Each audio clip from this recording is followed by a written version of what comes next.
Binge the full week of The Ray Taylor Show ad-free over at inspireddisorder.com/plus. This is The Ray Taylor Show.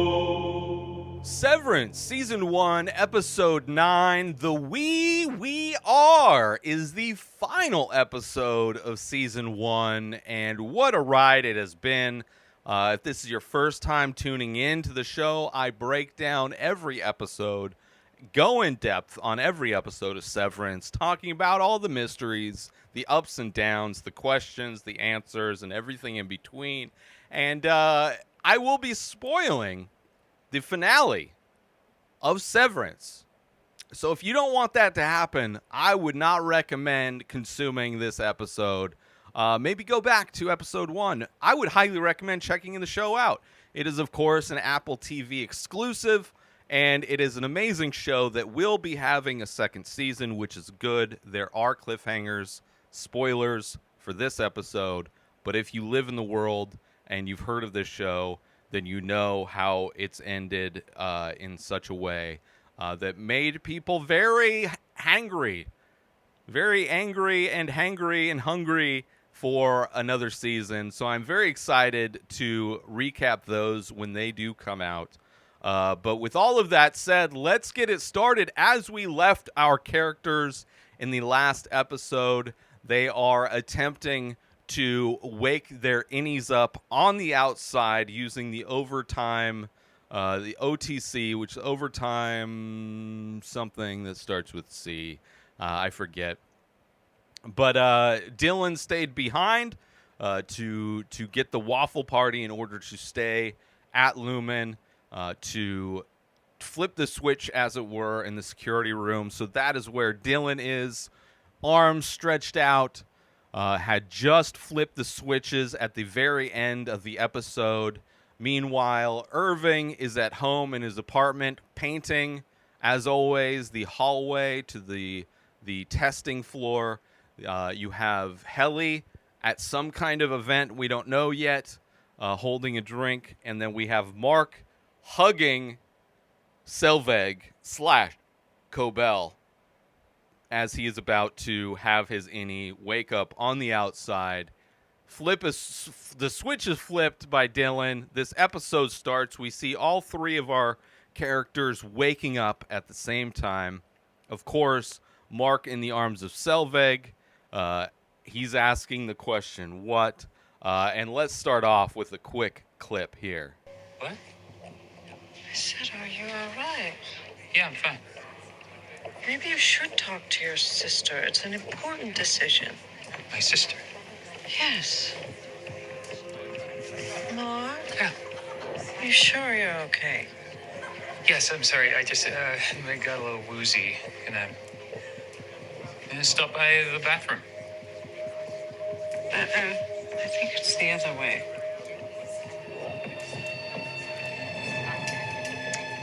Right. So, of course, it had to have been an extremely confusing moment for Mark's innie to all of a sudden be in an embrace with his boss that is absolutely horrible to him as Cobel when she is inside Severance. Obviously, also, she has just been fired by Lumon, so she is there as the lactation specialist for his sister, Devon. But also, in the last episode, when he mentions that his outie mentions that he wants to leave, be unsevered and leave Lumon, she is encouraging of that. She is telling him to leave. Now, obviously, she just got fired herself, so there's probably some camaraderie in that decision as well. But he wakes up, he's confused, at his sister's house. He doesn't know anybody. He doesn't know where the bathroom is. He doesn't know anything. And he's surrounded by people because there's a book reading that is about to happen at her sister's house. And that is how we start this episode. Cut to Irving painting, holding his palette knife as he was painting another one of many paintings that he's done of the exact same thing, that dark hallway to an elevator door with a red arrow pointing down, the elevator that goes to the testing floor. Irving wakes up, sees not only that that is what he's painting, but also looks around his apartment and sees that that is the exact same image on probably 20 to 30 other paintings that he's done. Like, this is an image that his outie is obsessed with painting. And, of course, Ace of Spades playing on in the background, because as we left, very aggressive, very emotionally, a lot more edge to Irving's outie than Irving's innie. Irving's innie, very much of a by-the-book kind of guy, although we did see some edge to him once things started getting ramped up to them trying to figure things out. Once Lumon got rid of Burt, he started getting more edge. On his innie started getting more edge. Now cut to Helly. We get to see where she is, where her outie is. And we see that Helly, when she wakes up, still holding her glass of champagne, is talking to Natalie, the woman who was the intermediary between Cobel and the quote-unquote board, always having the little earpiece in. So Helly is talking to Natalie, which I don't know if Helly has met Natalie or is aware of Natalie. I would imagine she does. And we find that Natalie and Helly are at the gala, the Lumon gala that is happening, that Cobel was supposed to be going to talk to the board at. And because of this discombobulation, this mind-blowing event, Helly waking up at the gala, talking to Natalie, she feels a little out of it. Natalie asking if she's okay. Helly making the excuse, like, I think this drink just hit me. She's like, well, you need to calm down because you got a speech. And you need to stay nimble. You got your speech in 20 minutes. But Natalie mentions that the board is grateful that she is there to give her speech. And as they walk to the elevator, they meet Gabby, who was Devon's birthing retreat neighbor, the one that Devon, Mark's sister, assumes has the theory, the hypothesis that maybe Gabby, whose husband is a politician who is backed by Lumon, maybe Gabby used Severance as a way to not have to deal with giving birth, which is a theory that I had as well, which would make sense. You have this piece of technology where you can shut your brain off, and why just use that piece of technology for when you go to work? Why not use that piece of technology for any situation that you don't want to deal with? Especially if you have money, especially if your husband is a politician who is backed by this company, and you could probably get the procedure for free. So you can imagine there is a version of Gabby that has only ever existed giving birth to 3 kids. Every time she is awake, this version of Gabby, that version of her is giving birth. That is the reality. That is the hell that Gabby, the other version of Gabby, the quote-unquote innie version of Gabby, is existing. So Helly meets Gabby at the elevator, and we find out as she greets Helly, Helly finds out that her last name is Eagan. Helly is an Eagan. She is part of the problem. Her family is the company. She is a child of the company, and her mind is blown as she goes into this elevator. As a viewer, your mind is blown because you're finding out. I mean, one big answer of like why Helly's outie would be so determined to stay inside Severance. And we get to find out even more in this episode. But cut to Dylan still in the security room, struggling to hold these switches up. His glasses on his face are struggling. They are defying gravity, holding on for dear life to the edge of Dylan's nose as he keeps these switches open and flipped for everybody. And all he can think is, this better be working. I'm going through all this, and if this doesn't work, this is ridiculous. Cut to Mark finds the bathroom at Devon's house, looks at himself in the mirror as we see all of the three of them at some point find a mirror and look at themselves for the first time. They see their outies for the first time. So he looks in the mirror. He's asking himself where he is. He hears a voice outside. It's his sister's voice. He doesn't know it's his sister, but he opens the door. She knows who he is. That's all he knows. Opens the door. She's holding a baby. And Mark, trying to find out more information, asks if that is, how is our baby? And she's like, oh, like, you know, it takes a village to raise a baby. She's doing fine. So Mark realizes, that's okay. That's not my wife. That's not my baby. And she's like, we'll talk about this life-changing discussion you want to have with me. Because before he switched, before the innie woke up, Mark's outie had already been trying to find out what Lumon's been doing and had the idea, which he told Cobel, that he wants to leave Lumon. But he hasn't had that talk yet with his sister, which his innie is desperate to tell somebody as well. So in a lot of ways, the innies and outies, the person that is Mark in both versions, were trying to get to the same goal, just unknowingly, independently of each other, which is also something that the character in the previous episode, Rigabi, mentioned, that, you know, your innie and outie tend to be working in the same direction. So Devon is going to, you know, pump some breast milk, and then they'll have their talk. Cut to Irving, hears a noise in another room, goes in, discovers his dog on the bed. He finds the name tag on the dog, knows the dog's name is Radar now. Cut to Mark is still kind of discombobulated, walking through this house where all of these people are. He sees two of Devon's friends that were at the dinner party, and they are asking Mark his opinion on whether Devon should have held off on introducing the baby. Like, the level of discussion that these people have is so annoying.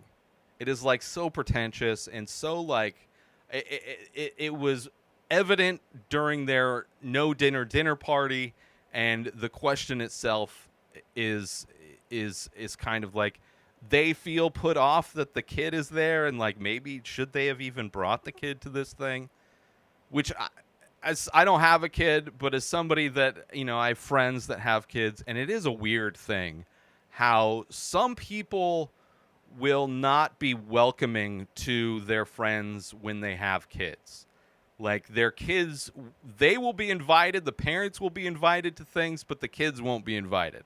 Like, make sure you don't bring your kids, which is a very weird thing, and usually changes when they themselves have kids. But for these people, Devon's friends, asking if it was the right choice, and at that point, Mark realizes, because of that question, that, oh, the lady that was holding the baby is my sister, okay, and that's her baby. And he's like, and Cobel's here for some reason. Okay, he's like just trying to put these pieces together. Because he didn't bring a book, he didn't bring Rickon's book to this book reading, he's going to be sharing the book with Rebecca, who is another person in this friend group that is just ridiculous, has like these ridiculous quirks to them. Like, she's got like these sores on her head, so don't think she's got bad eyesight, so she's got to look really close to the book. I don't know, very weird people they're friends with. And Mark about to tell his sister again, but they're interrupted. You hear Rickon's voice in another room, kind of calling everybody in to that room to start the reading. So Devon tells Mark, during the first reflection period, during the first reflection break, we will have this talk. And you hear Rickon calling everybody. Cut to Irving looking around his room. seeing that there are military medals in frames around his room. Like, okay, Irving was in the military. Looking around, again, sees himself in the mirror, as all of the characters eventually do. Cut to Helly is talking to Gabby, and Gabby's talking about how she just had her third kid, and she runs into her husband, introduces Helly to her husband, Angelo Arteta, who is the politician, Gabby's husband, and she tells Helly that she couldn't have done it. She couldn't have had the 3 kids, without a little help.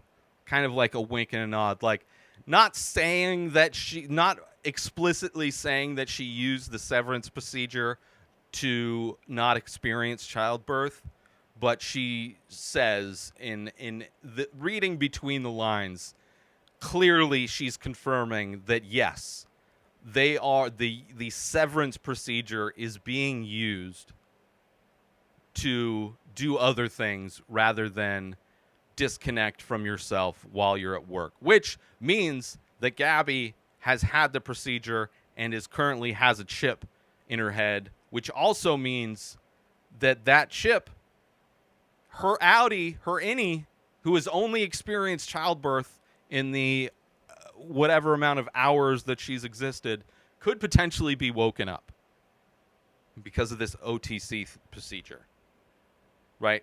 Like, if there was a way to communicate, they could have had, that would have been crazy. That would have been crazy if there could be a scene in the next season where they wake everybody up.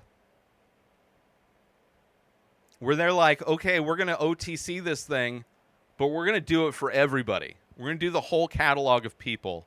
And then we're going to see all of the people who have only existed in hell be woken up in all of the different forms of hell.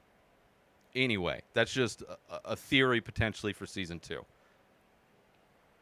But we find out that most likely Severance is being used, and they're of course big proponents. Her husband is financially backed by Lumon, and they ask the questions: why would people outlaw this? Why would anybody? And of course, Helly, her innie, knows exactly why, because it is hell.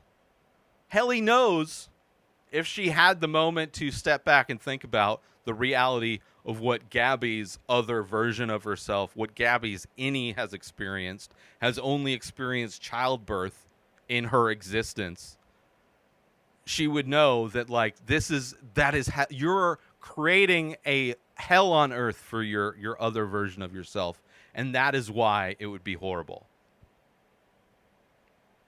Cut to Irving is in his closet looking at his clothes. He finds a chest, brings the chest out of the closet. Cut to Angelo again talking about the photo display, how moving these photo displays are, and what Helly is going to say will change minds. And he tells her to thank her father, so we're getting more information. Clearly, there's these photo things, which she hasn't seen yet. She's going to be giving some kind of speech, clearly a pro-severed speech. And her father is clearly the guy in charge, most likely, for her to be asked to thank her father. So she's not just some cousin in the Eagan family. She is the daughter of a main Eagan. Let's take a little break from the Ray Taylor Show to promote my live art streams. That's right, I am an artist as well as a podcaster, and I paint live every Thursday at 4:20 Pacific time. Head on over, the best place ever for streaming, youtube.com/inspired disorder. That's right, every Thursday at 4:20, you can watch me paint the many faces. Every week, I paint 7 new faces of abstract portraits, ink on paper, and you can watch that happen. You can hang out with me while I listen to a classic episode from one of my favorite podcasts. Head on over to youtube.com/inspired disorder and check it out. Say hi, let's hang out, let's have some fun, and let's paint some faces. Now let's get back to the show. Cut to Mark, finally, everybody's sitting down, about to experience this reading of Rickon's book, and he finally sees the book, and it blows his mind. He's like, holy shit, this is the book. This has been my Bible, my second Bible, the only other book that has ever existed in Mark's innies reality is this book written by Rickon. So he finally sees the book. He's in awe. Oh my God. Looking at Rickon, he's like blown away. He's like, it's like, oh, it is him. It is the one who wrote the book that changed everything for me. Finds out that Rickon is his brother-in-law, which blows his mind. He's like, holy shit, there is this guy that is like my idol, is like I'm related to in some way. And meanwhile, while he's sitting there sharing this book with Rebecca, Cobel, sitting behind, asks to read along in their book. So sitting behind Mark, she's literally flanking him. It's like, oh, I can crane. I can look over your shoulder. Which for Mark's innie is like, has to be spinning. He's like, this guy that changed my perception of reality is standing there. My sister is married. They have a kid together. And over my shoulder is one of the worst human beings ever. This person has made my life hell. And she's acting super nice. And why is she here? And why? It's like, to have a person over your shoulder, literally reading over your shoulder, is annoying enough. But for that person to be your nemesis, for that person to be the worst boss you've ever experienced in your life, the only boss you've ever experienced who's just the worst human, is perched over your shoulder. Got to be a tough spot for Mark. Cut to Helly being told good luck by Angelo. And she sees these photo displays. All of the photos throughout this season, every time we've seen Milchick with his camera, we see all of the photos. And of course, everybody's smiling. Of course, when he took those pictures, they were all during party events. So everybody's smiling. It makes it look like her innie has had the best time ever, making all these friends, seeing all these things. Helly, you see the tagline for this thing, Helly, a severed story. You see that she is the propaganda. She is the content of propaganda, the proof that Severed is amazing. We have the owner's daughter is severed, and she's, quote unquote, experienced it. We're not going to mention that she tried to kill herself. She tried to quit a bunch of times and tried to kill herself. We're not going to, because that's not how propaganda works. It's going to be all gumdrops and rainbows. Cut to Dylan still struggling. Cut to Irving finds a key to checks his pocket, finds a key to the chest that was in the closet, opens the chest up. He sees like these old naval uniforms. Inside one of the uniforms is a picture. On the back of the picture is labeled Dad. So apparently he comes from... So those medals may be Irving's, or they just may be his dad's that he's held on to.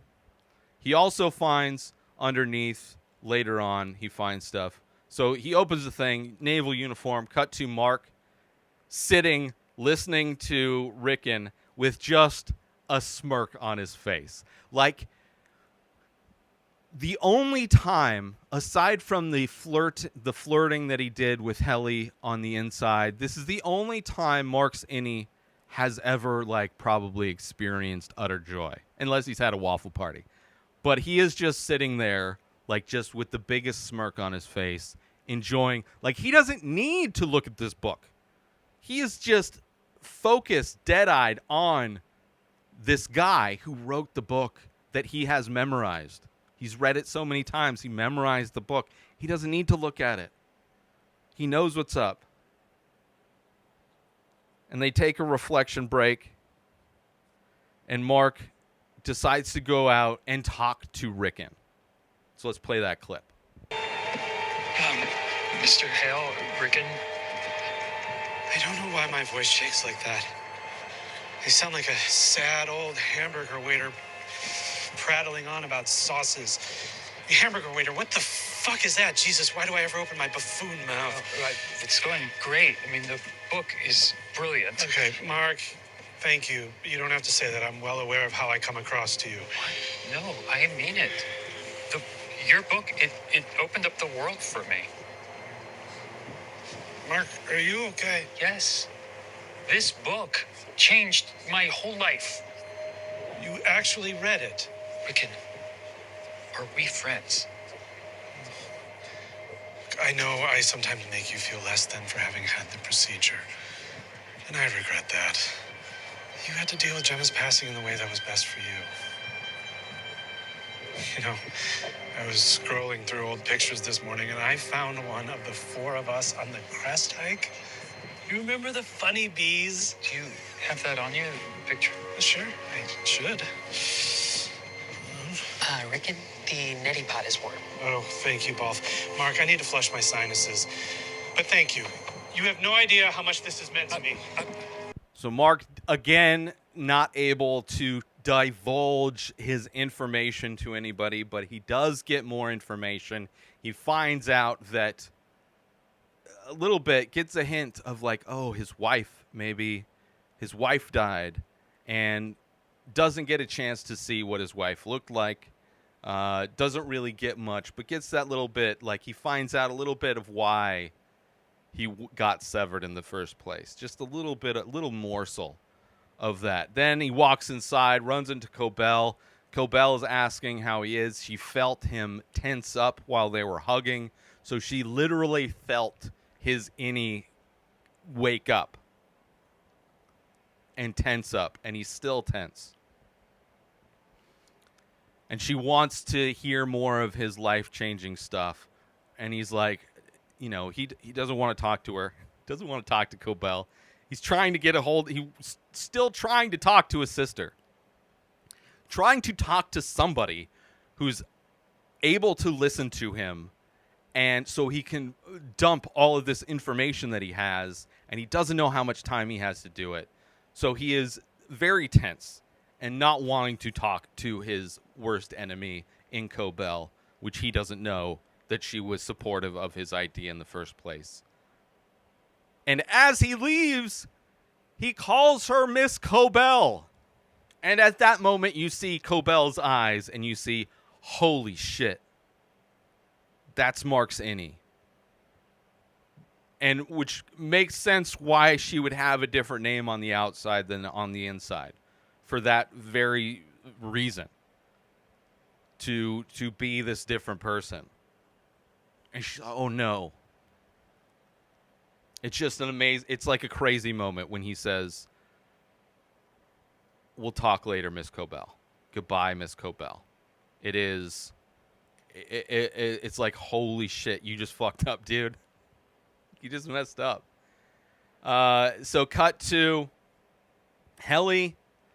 She's seeing all these picture cubes. She's seeing all the propaganda. Cut to Mark waiting for Devon. Still, baby's crying. She's trying to deal with this baby so they could talk. She ends up taking the baby to her lactation specialist, who is Selvig, who knows that Mark is an innie. But she takes the baby anyway so that Devon can talk to Mark. And they finally gets a chance to talk to Mark. Cut to, we get to hear, now the audio clip I'm about to play, it's a little distorted. It's kind of hard to hear, but is the propaganda message that plays, this promotional clip for Lumon, performed by Helly. And I wanted to play it, so bear with the quality of audio. So one of the things you learn growing up as an Eagan is that the workers are our family. And I remember being confused about that as a kid because I thought that meant I had a few 100,000 literal brothers and sisters scattered around the world. Oh my God. But But as I grew older, I learned that it's about shared ideals. My dad used to make me recite the 9 core principles before bed every night, which I can't say I always did happily. Sorry, Dad. But those are now the values that I share with everyone who works at Lumon. And that's what makes them my family. And I would never, ever ask them to do anything that I'm not willing and excited to do myself. Look, my dad would love for me to sit here and say that I'm taking this job out of loyalty. And that it was the spirit of Helena Eagan calling me to service. But I took a separate job because it sounds freaking awesome. So no, I don't think severance divides us. I think it brings us together. So obviously pure and utter propaganda. Obviously makes sense why her outie was so intense about her staying there, because she is there for propaganda. She is there to be this fake proof of concept, this fake kind of mouthpiece of how nice it is to be an innie, and you have to trust her because it is the daughter of Keir. Well, not Keir, but whoever, I forget the guy's name, the Eagan's name that's in charge now.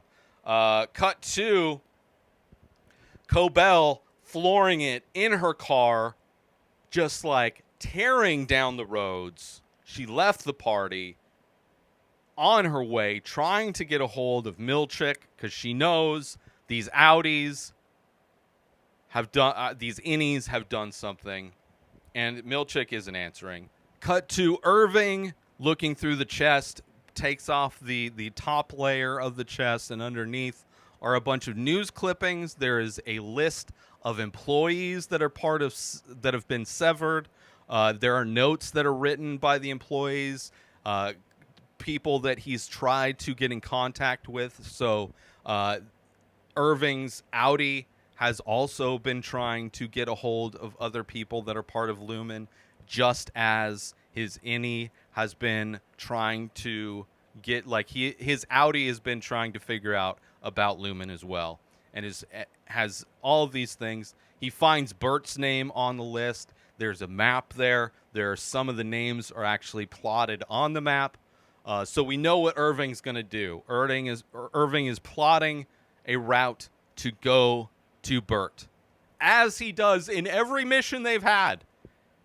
Irving always diverts the mission to go talk to Burt. Now, of course, Burt would be somebody that, that might listen to him, that he can trust. I mean, he can't tell his dog, can't tell Radar. So, of course, Burt takes the map, plots the course. Cut to Helly in the bathroom having a panic attack, and her dad walks in. Let's play that clip. Helena, you look so nice. Like a film. Thank you.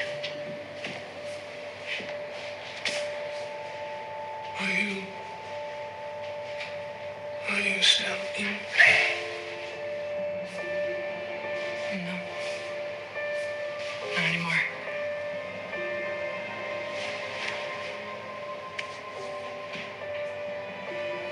I cried in my bed when they told me what she tried to do to you.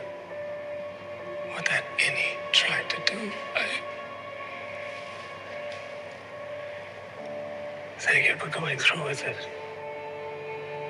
The grandfather would cherish what you've done. And one day, you will sit with me at my revolving. Are you feeling well? Yeah. I think the drink just hit me a little bit. You'll be all right for the speech. For my speech, yeah. Of course.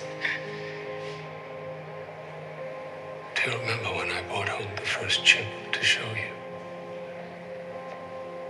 The prototype.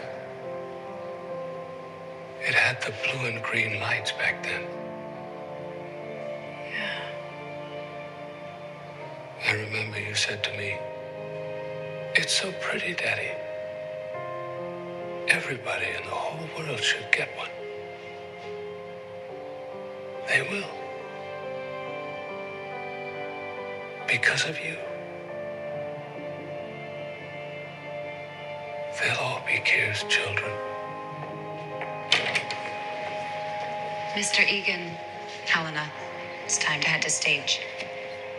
So she sees her dad, who is the head currently of Eagan, the statue that she saw when she first walked into the perpetuity wing, when she was taken back by it and like was surprised at this thing. Maybe some recognition there, her innie's recognition potentially of seeing her father. Regardless, not only does she find out, do we know obviously that the dad knows that her innie tried to kill her, asking about her neck, but he just found out. Like, according to like the reason why Cobel was fired by Lumon was because they found out that there were pictures of Helly trying to kill herself, which makes sense why Cobel would want to cover that up, because she knew that Helly was the daughter of her boss, of the guy who runs the company, and that would look poorly on her for allowing that to even happen. But also she finds out she's going to be giving a speech. She also finds out she encouraged this whole thing, this chip thing, that she wanted everybody to have it one day, and now that is what he is making his life goal, to have everybody be part of the Eagan family. And just like really having the weight of everything fall on her shoulders, knowing how responsible she is. Not only her family, the responsibility her family has with everything, but specifically her. And that's when we see her look at herself in the mirror, and we see her recite the things that she said in the break room. Forgive me for the harm I've caused this world. She goes through the whole speech that she had to repeat 1,000+ times in the break room when she was punished. And this time she means it. Like the last time when she tried to quit and she told everybody, it's like, I didn't mean it. I didn't mean what I said in the break room, even though I said it so many times. Like now she those words have a completely new meaning for the first time for Helly, for Helly's innie. She realizes that she is on some level very responsible for causing this hell to exist in reality. And it's a very heavy moment when she's staring in this mirror, saying the whole thing, repeating the whole punishment. And now she means it. Cut to Irving leaving, trying to figure out which car is his. He has like this older car that's like clearly souped up. Like there's a sound an engine makes of older cars that have clearly been fixed up. I mean, it looks clean on the outside. It's an older car. I tried to look it up to see what the model is, but the sound of the engine sounds like, and it feels the way he drives it and how it kind of has a little get up to it.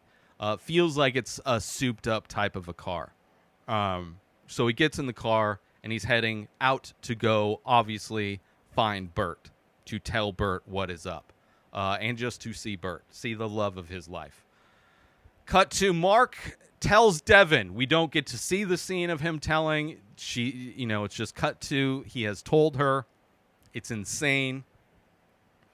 And Mark says that they should send inspectors or something, and are inspectors like even a thing? And she tells Mark that his outie was actually trying to find out what Lumon does, what he does in Lumon, so that both basically his innie and outie were working for the same goal, towards the same goal. And Mark asks why he got severed in the first place. He finds out that it was his wife that died in a car accident. He tried to stay as a history teacher at Gans College, but that wasn't working.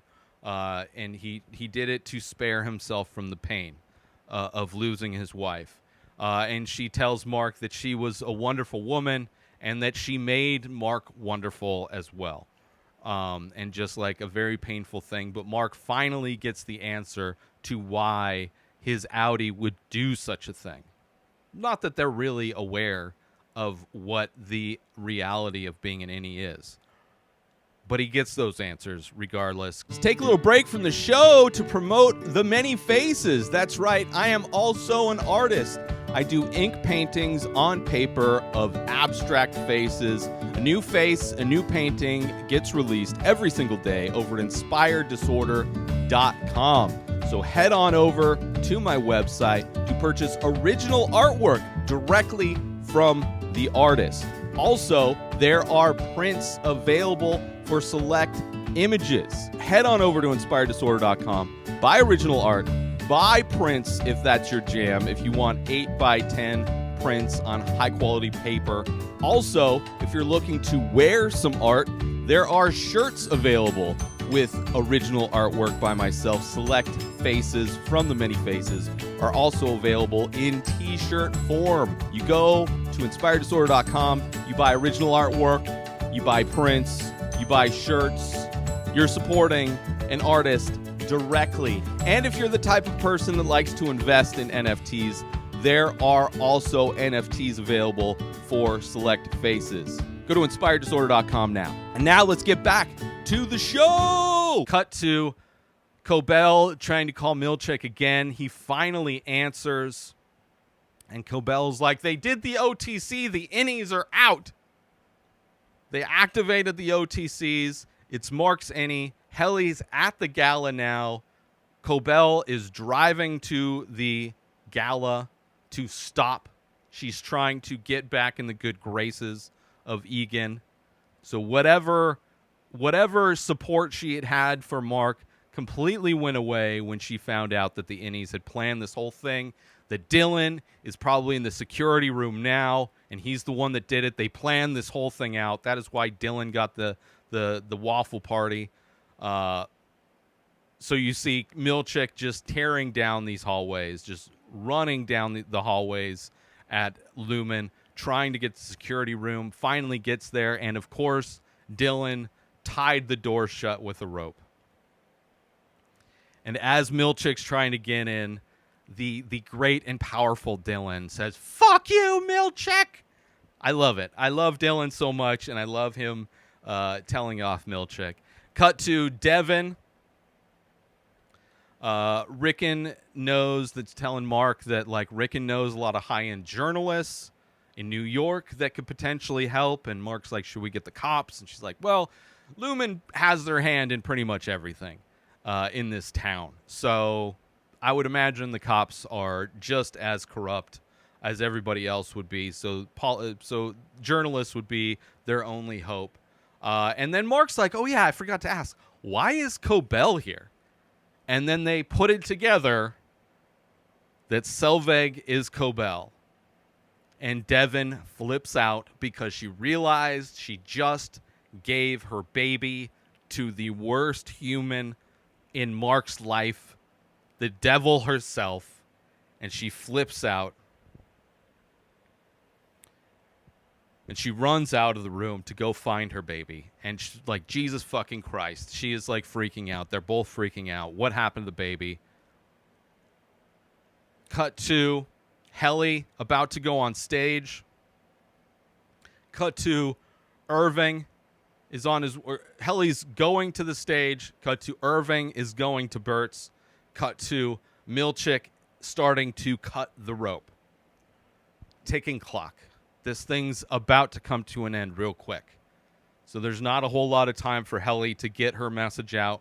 There's not a whole lot of time for Irving to tell Burt to get to Burt's. So time is of the essence. Thankfully, Mark was able to tell somebody. Finally. Somebody knows on the outside. And now we have Milchick trying to bargain as he did before when he had to wake Dylan up and to try and keep Dylan quiet about the whole OTC thing to begin with, trying to bribe him with other gifts, with other incentives. So let's play that clip right now. I bet the tempers were disappointed. I can still get you back in there.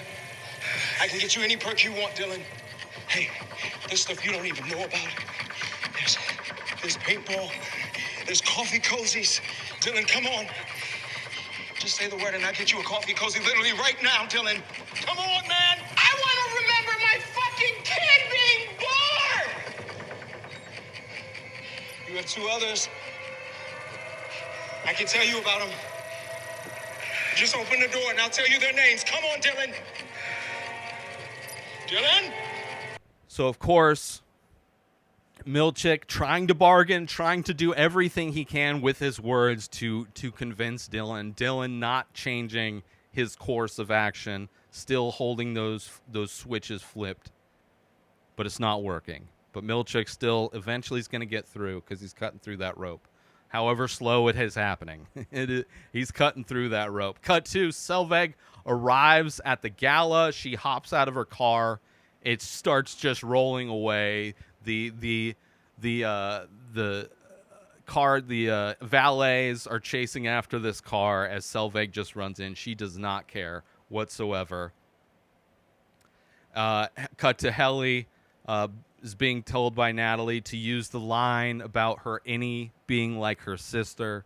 Like, clearly this speech has been gone over before, this propaganda, and just, I'm sure, is like to consider, like, she knows that her outie doesn't give a shit about her innie whatsoever. We saw the reality of that with her response to threatening to cut her fingers off earlier on in the season. Cut to Irving is at Burt's, sitting outside the house, watching through a giant window. He sees Burt, and he sees that there's another man there with Burt. As they're packing, they take a picture of themselves, get a little selfie. Clearly, they're leaving to go either moving. I mean, Burt just retired, so maybe they're going on vacation. Maybe they're moving out of the town. Either way, Irving sees that somebody is there with Burt. Cut to back to Devon's place, Devon and Rickon's place. Everybody's trying to find this baby. Mark walks into a room and sees the baby in the little whatever thing, the baby traveling contraption on a bed. So the baby's fine, but that same guy, who the annoying guy from the no dinner, the guy who was complaining about the baby being there in the first place, whether it was even appropriate for them to be introducing the baby at all, he grabs the baby and he makes sure, I found the baby.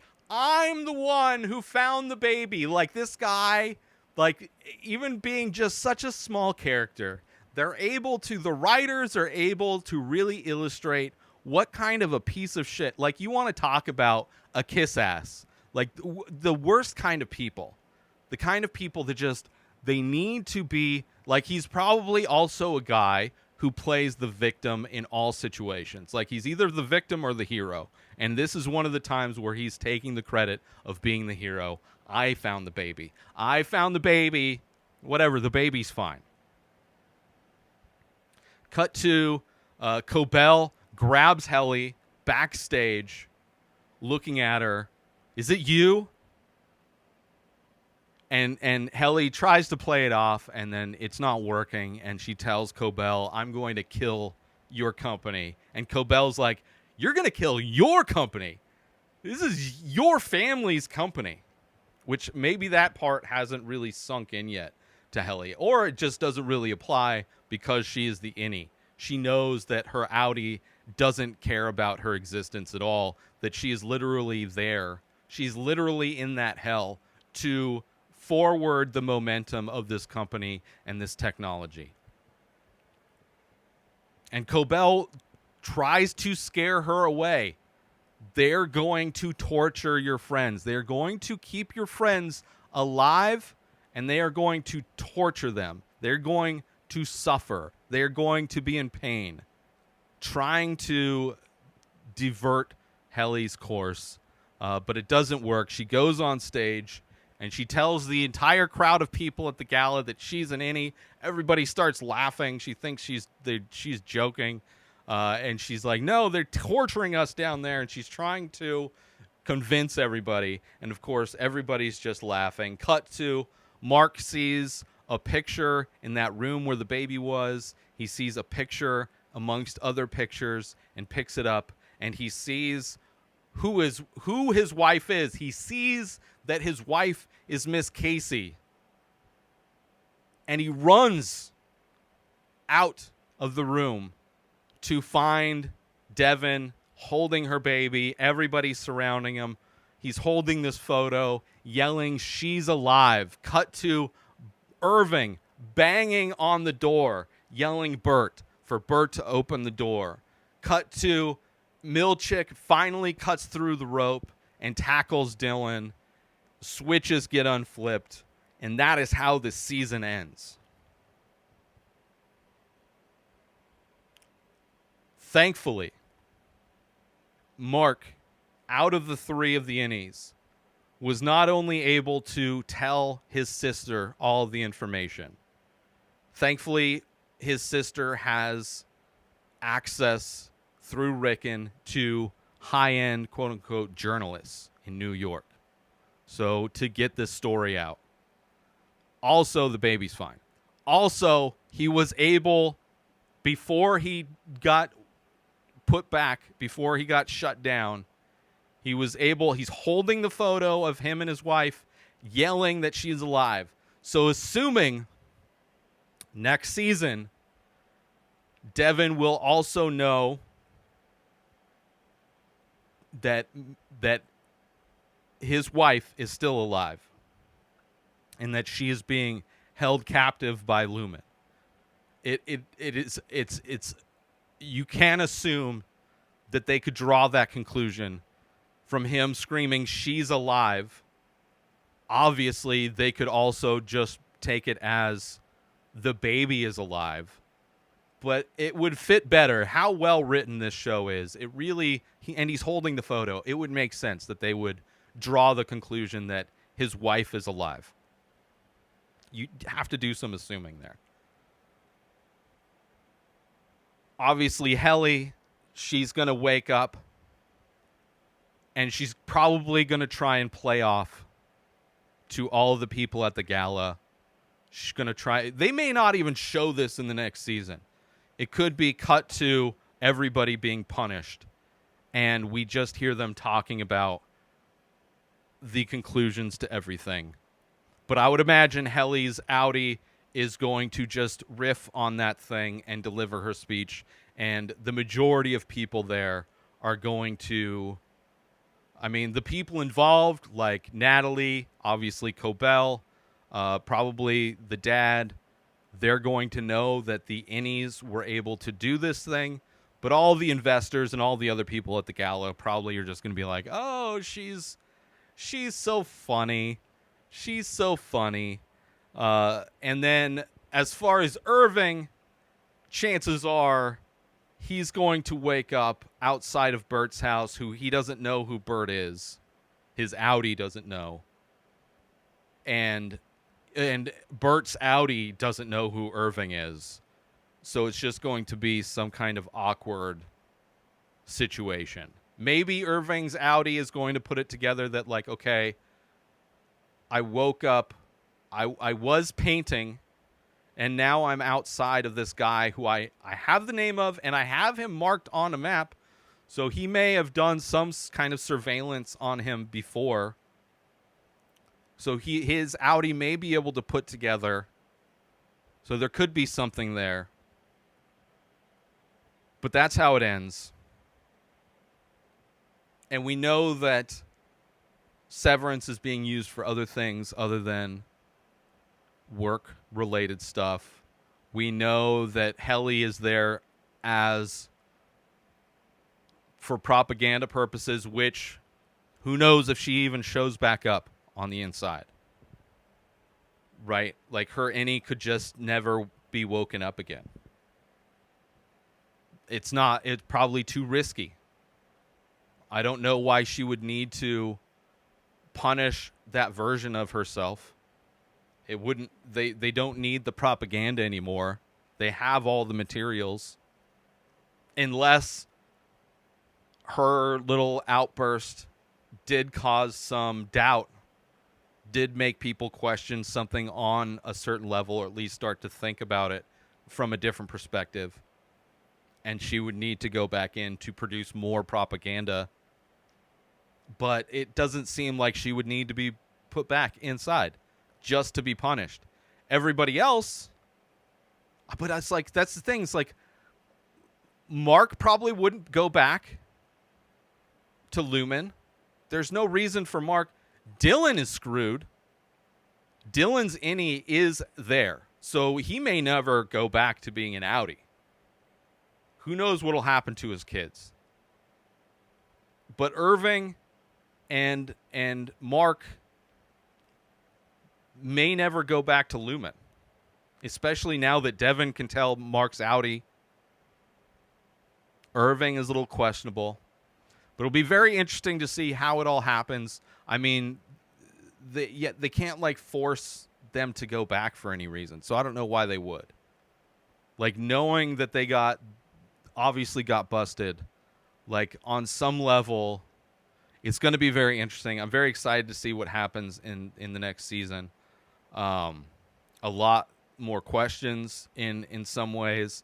I mean, as far as knowing what Lumon does, it seems pretty obvious that like they created a piece of technology that allows people to not experience certain things. And as I've mentioned in previous episodes, in addition to not experiencing work, there are clearly people that have been pronounced dead, and maybe those people are tempers, the temporary severed people, like Miss Casey, like the dancers at the waffle party,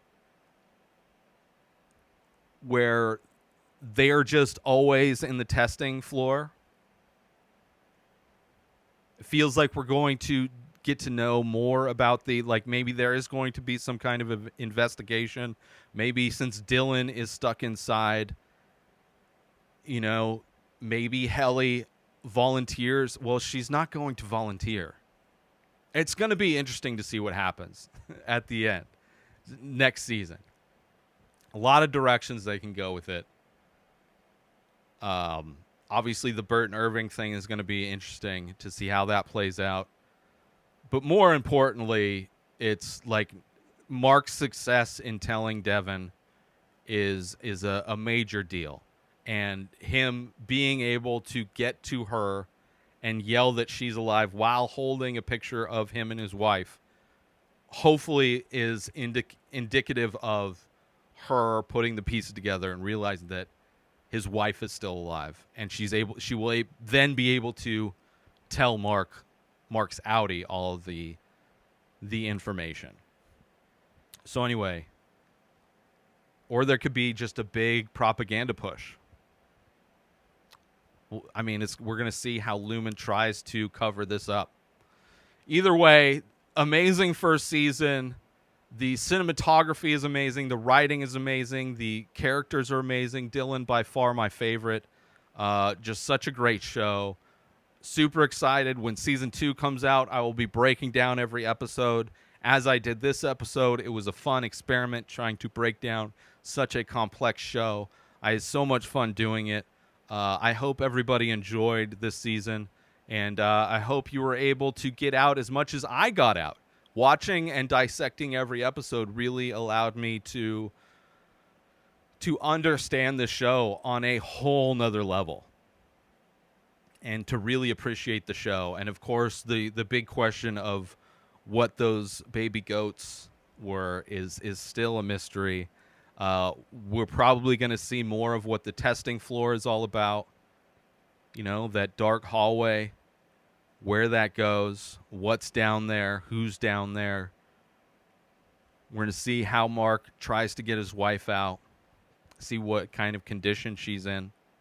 Either way, love the show. Highly recommend checking it out if you haven't. And if this is how you experienced it, I would love to hear that. If this is how you've experienced the show, I would highly recommend signing up for Apple TV Plus and watching the show and telling me how it compares, because I pretty much went beat for beat on everything to really break it down and get into the minutia of it all.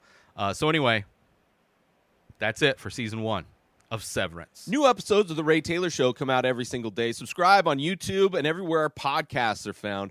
Binge the full week over at inspireddisorder.com/plus. Buy Ray Taylor Show merch over at inspireddisorder.com. And follow the show on Instagram at Ray Taylor Show. Have a wonderful day, everybody. Peace out! Today is the day where you wake up and you realize that everything that you've been dreaming about, everything that you've been wanting, every goal and wish and hope that you've ever had can become real. Dreams can come true. What you manifest in your mind, you can bring to reality.